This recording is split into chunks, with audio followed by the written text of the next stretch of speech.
Oh man. I just bought this lock from Walmart. The keys are stuck inside of the lock. Oh well. I guess I'll have to pick the lock in order to get the keys.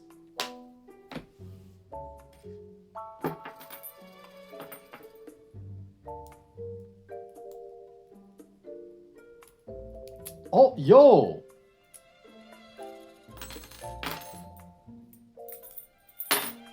That was actually way easier than what I thought. What? Let's try that again to make sure it wasn't a fluke.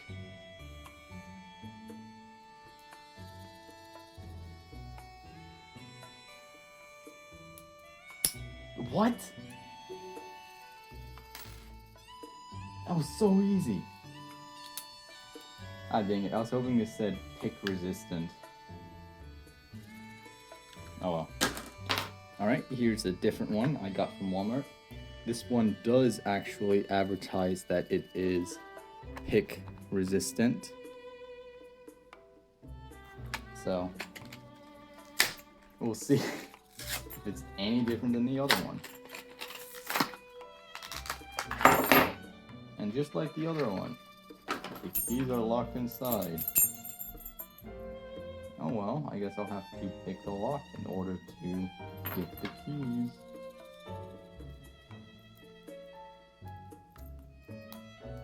That was so easy. What? Pick resistant my ass.